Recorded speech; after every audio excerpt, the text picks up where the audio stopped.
네, 안녕하세요. 오늘은 백주 문제 11726번 n 곱하기 타일링 문제를 한번 풀어보도록 하겠습니다. 자, 문제를 보면 2 곱하기 n의 직사각형을 1 곱하기 2 혹은 2 곱하기 1 타일로 채우는 방법의 수를 구하라는 문제를 이렇게 주었습니다. 보면 자, 이렇게 길이가 2고요. 여기가 n인 직사각형을 2 곱하기 1 혹은 아이고, 네, 2 곱하기 1인 직사각형으로 이런 식으로 채우는 이런 문제를 풀어볼 건데요. 이 문제는 탑다운 방식 그리고 바텀업 방식 두 가지 방법으로 풀어보겠습니다. 전형적인 이제 다이나믹 프로그래밍 문제인데요. 먼저 탑다운 방식으로 한번 문제를 풀어보도록 하겠습니다. 예제에 보면 이제 2 곱하기 9 가로 길이가 9인 것과 가로 길이가 2인 것을 예시로 주고 있는데요. 자, 우리가 먼저 한번 이 예시인 가로 길이가 9인 걸 한번 생각을 해보겠습니다. 자, 우리가 1 가로 길이가 2, 3, 8, 9 이렇게 있죠. 직사각형이 쭉 있게 되는데, 자, 우리가 이 9의 영역을 생각해 볼 때 9에다가 들어올 수 있는 블럭은 두 가지입니다.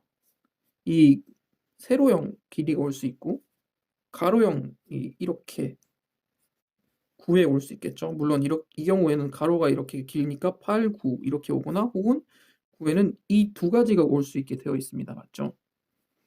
자, 그러면 이 분명히 두 가지밖에 올 수 없는데 이렇게 한번 생각을 해볼게요.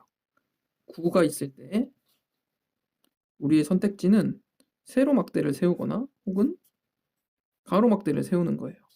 자, 그러면 이 경우에는 아까 말씀드렸듯이 8, 9가 나와 있죠. 그러면 이 9로 만들 수 있는 이 앞에까지 9로 만들 수 있는 이 총 개수를 생각해 보면 이 세로를 세울 경우에는 이 앞에는 어떻게 돼 있죠? 이 앞에는 8개 8이죠. 그리고 이 9를 가로를 세울 때는 이 앞쪽에는 7로 만드는 경우의 수가 가지수가 생겨나게 됩니다.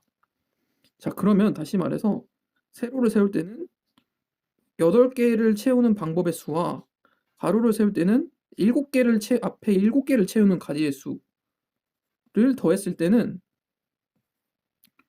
이 9까지 채우는 방법의 수가 나오는 거죠.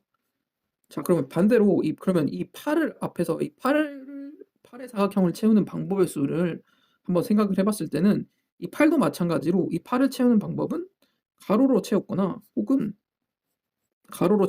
세로로 채웠겠죠. 자, 그러면 이 8을 세로로 채우는 방법의 수는 이 앞에 있는 7을 채우는 방법의 수 그리고 여기 이 경우에는 8, 7까지 돼 있으니까 이 앞에 6이 있겠죠. 6칸을 채워야 되죠. 7을 채우는 방법의 수와 6을 채우는 방법의 수를 더했을 때는 8까지 채우는 방법의 수가 나오게 됩니다. 그렇죠? 자, 그럼 또 마찬가지로 이 7을 채우는 방법의 수는 7을 채울 때는 마찬가지로 세로를 채웠거나 혹은 가로로 채우게 되는데요. 자, 이렇게 가로를 채웠을 때는 7이 여기 있으면 6까지는 가로가 차게 되니까 이 앞에 있는 5를 채우는 방법의 수와 7을 세로로 채웠을 때는 이 앞에 있는 6을 채웠을 때 가로 6인 길이의 사각형을 채웠을 때 방법의 수를 더하면 6인 수와 5를 채웠을 때 이 6을 채우는 가지수, 5를 채우는 가지수를 더했을 때는 7을 채우는 가지수가 나오게 됩니다. 자, 그러면 우리가 다시 한번 보게 되면 자, 보이시나요? 마찬가지로 6은 또 5, 4 마찬가지로 5를 채우는 방법은 4를 채우는 방법, 3을 채우는 방법. 자, 이런 식으로 돌아가게 되는데요. 자, 우리가 보면 지금 중복되는 것들이 있어요. 그래서 우리가 이 왼쪽을 먼저 연산을 하면서 7을 채우는 가지수도 구했을 거고 6을 채우는 가지수도 구했을 건데요.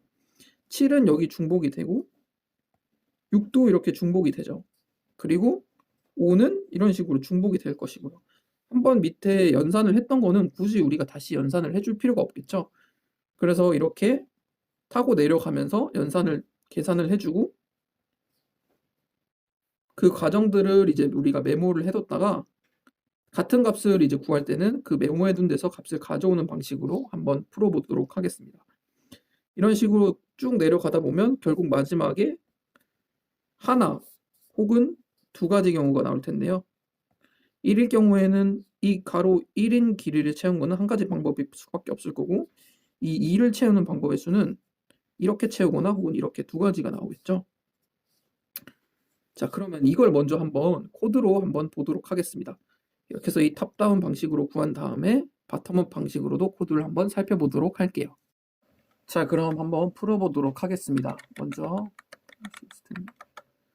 자, 우선은 우리가 이 제기함수가 많이 호출이 될 거기 때문에 이렇게 제기함수의 한도를 조금 늘려줄 필요가 있습니다. 제기함수의 한도를 늘려주고요. 인풋으로 이 숫자를 받아와야 되죠. 이렇게 받아오셔도 되고요. 혹은 이렇게 인풋 값을 받아오도록 하겠습니다. 자, 그 다음 해줄 것은 자 이제 함수를 작성을 해줄 건데요. 자, 예제를 준 9번째 혹은 5번째 이런 식으로 인트로 인자를 받아오고 인트로 결과를 리턴을 해줄 것입니다. 자, 우리가 보면 첫 번째 가장 제기함수의 탈출 조건을 한번 생각을 해보면요. 우리 가로 길이가 1일 때는 2를 리턴을 해줄 거고요. 혹은 2일 때도 예제로 준 것이 리턴 두 가지 방법이 있죠.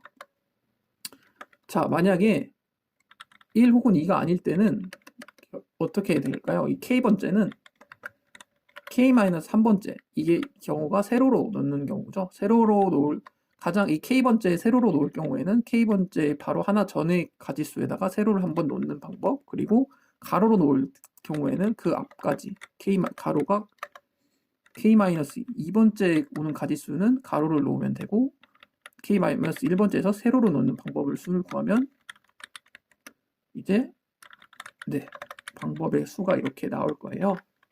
그래서 find 프린트에서 find n 이런 식으로 해보면 결과가 한번 나올 것 같습니다. 자, 한번 실행을 해볼게요.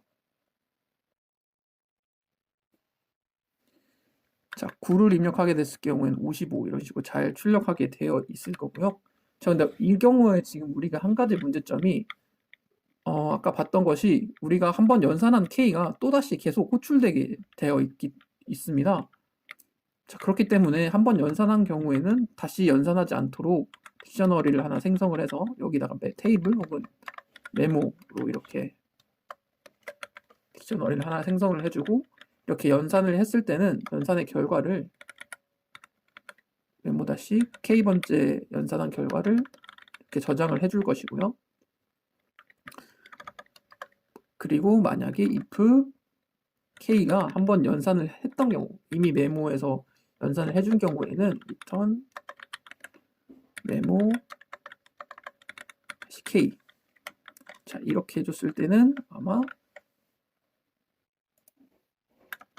네, 지금 여기서는 네, 결과를 차이를 확인할 수는 없지만 아마 처음에 이렇게 메모를 안 해줄 경우에는 시간 초과가 나든지 아마 이런 식 연산했던 걸 계속 연산을 다시 해줘야 되기 때문에 시간 초과가 나게 되어 있을 겁니다.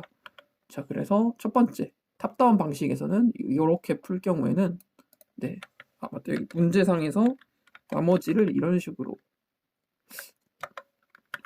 이거였나요? 나머지를 이렇게 구해줘야 돼서 이렇게 하면 이제 탑다운 방식으로 풀어보았고요. 자, 그러면 한번 하나 더 바텀업 방식으로 풀어보도록 하겠습니다. 자, 바텀업 방식으로는 어떻게 풀 수 있을까요? 자, 우선 이 n이 1일 경우에는 프린트 1을 해줘야 되죠. 1을 해주고 종료를 하게 됩니다. 이렇게 하면 이렇게 엑싯을 해줄 경우 L이 1일 경우에는 프린트가 1 되면서 엑싯 이 프로그램이 이제 종료가 될 거고요. 그렇지 않을 경우에는 네모 마찬가지로 해서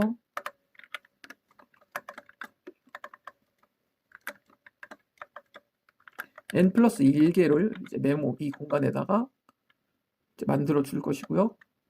메모에서 첫 번째 경우에는 한 가지, 메모 두 번째는 두 가지, 메모 세 번째, 네 번째, 다섯 번째 이런 식으로 아래에서부터 위로 올라가는 방식으로 문제를 풀어볼 거예요. 자, 그래서 for I in range 메모는 3부터 가게 되죠. 그래서 어디까지? n까지 아래에서부터 위로 올라가게 될 거고요. 메모의 I 번째는 세로, I 번째 세로가 올 경우에는 메모 세로자 짝대기가 올 경우에는 그 전까지의 온 경우의 수에 세로만 하나 넣어주면 되고, 혹은 메모에 가로를 놓게 될 경우에는 I 번째 마이너스 2인 경우에 이렇게 네 구해주면 되겠죠. 그래서 결과를 프린트 메모 n에다가 마찬가지로 문제에서 이렇게 나눠주려고 나머지를 리턴을 하라고 했기 때문에 이렇게 결과를 출력해 주도록 하겠습니다.